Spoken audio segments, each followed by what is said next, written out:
Téléspectateurs, téléspectatrices, mesdames, mesdemoiselles, messieurs, bonjour l'Afrique en direct de l'Elysée. Comme je vous l'avais promis, beaucoup d'interviews, mesdames, mesdemoiselles, messieurs, ça ne durera pas longtemps. J'ai bienvenu Mabilemo, que vous connaissez tous, bienvenue, bonjour. Bonjour mon frère Bob. Bienvenue, aujourd'hui le président Sassou est à Paris pour rencontrer Hollande. Alors, qu'est-ce que vous pouvez dire surtout à nos téléspectateurs, téléspectatrices, nos amis des réseaux sociaux? Bon, mais je pense que je peux dire que ce que tout le monde sait déjà, c'est que, comme je l'avais annoncé, je pense que vous le savez, c'est moi qui ai rendu public cette arrivée de Sassou à Paris. Et j'avais dit que l'ordre du jour reposait sur quatre thèmes. Il y avait donc la crise de la Centrafrique, comme vous le savez, Sassou est le médiateur autoproclamé de la crise centrafricaine. Ensuite, il y a les questions de l'environnement avec le sommet de l'environnement que l'on va organiser, le sommet sur le climat en décembre prochain. Et il y avait aussi les questions de la sécurité au niveau de la sous-région de l'Afrique centrale, comme ça aime se passer pour l'homme de la sécurité. Hein. C'est son thème de prédilection, alors que c'est lui le fouteur de troubles. Et enfin, il y avait la question du changement de la Constitution. Je pense que Hollande aura là l'occasion de dire à Sassou en face ce qu'il a toujours dit et répété depuis Dakar et tout. Et comme vous le savez, il y avait l'affrontement entre Sassou et Hollande à Dakar. L'affrontement qui s'était soldé par la victoire d'Hollande, puisque le candidat de Sassou, l'ambassadeur Henri Lopez, n'était pas retenu pour être le secrétaire général de l'OEF. Ça veut dire clairement que ceux qui comprennent, ceux qui savent lire, savent que c'est une manière pour Hollande de dire que Sassou, on n'en veut plus. Et donc ceux qui sont avec lui aussi, on ne peut pas les accepter. C'est pour vous dire que l'ambassadeur Lopez a été victime simplement de l'inimitié qui ne fait pas de mystère entre Hollande et Sassou Nguesso. Oui, bienvenue. Je vais revenir sur la question que j'ai posée à tous mes téléspectateurs et téléspectatrices de nos amis des réseaux sociaux. Le président Sassou a tendu la main. Il a dit venez au dialogue, bon d'autres ont dit au monologue. Vous ne pensez pas qu'il est temps d'aller discuter avec le président Sassou? Ah ben voilà, vous faites bien de poser cette question, parce que c'est vrai que je n'ai pas eu à réagir, simplement parce que j'avais pensé que pour moi c'était un non-événement.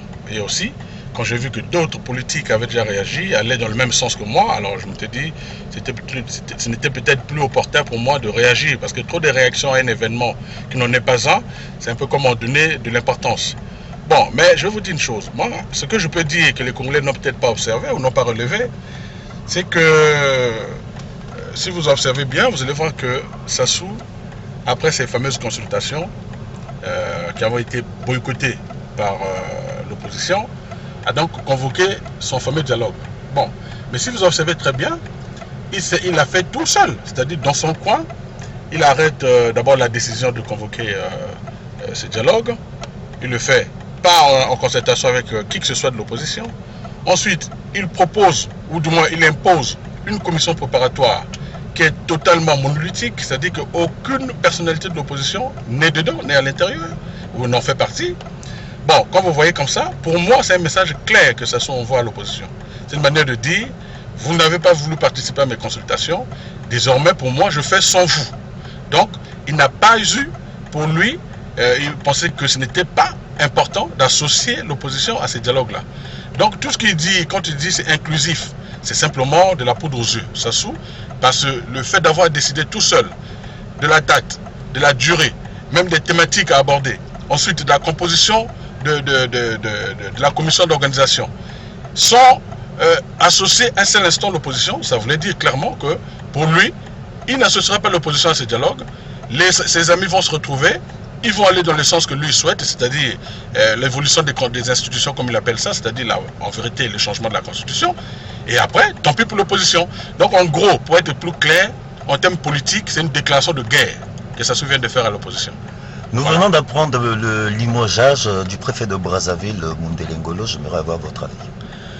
Bon, mais le général Mundele Ngolo, vous le savez, depuis les années 72, les années 70, Mundele Ngolo et Sassou, ça a toujours été un peu je t'aime toi non plus, je t'aime moi non plus. Alors, parce que vous le savez, il était avec Diawara. Bon, Sassou et Diawara, vous connaissez leur relation, comprenez cela au niveau familial. Hein, je ne vous apprendrai rien que la femme actuelle de Sassou Nguesso, c'était la femme de Diawara, de Kader Diawara, l'oncle de Diawara. Donc, Sassou et Diawara étaient dans un contentieux. Mundele Ngolo était avec Diawara, et c'est clair d'ailleurs, sa femme, la femme Adélaïde, c'était la femme de Diawara, que lui l'a pris par amitié. Bon, chacun sait aussi que cette femme-là est sortie avec Sassou Nguesso. Et d'ailleurs, d'où les problèmes. Donc, entre Mundele Ngolo et Sassou, les problèmes sont complexes. C'est des relations très complexes. Ils ont des problèmes de famille, des problèmes de femmes.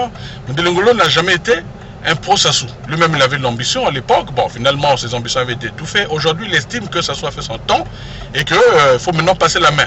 Bon, évidemment, ça ne peut pas aller dans le même sens que Sassou.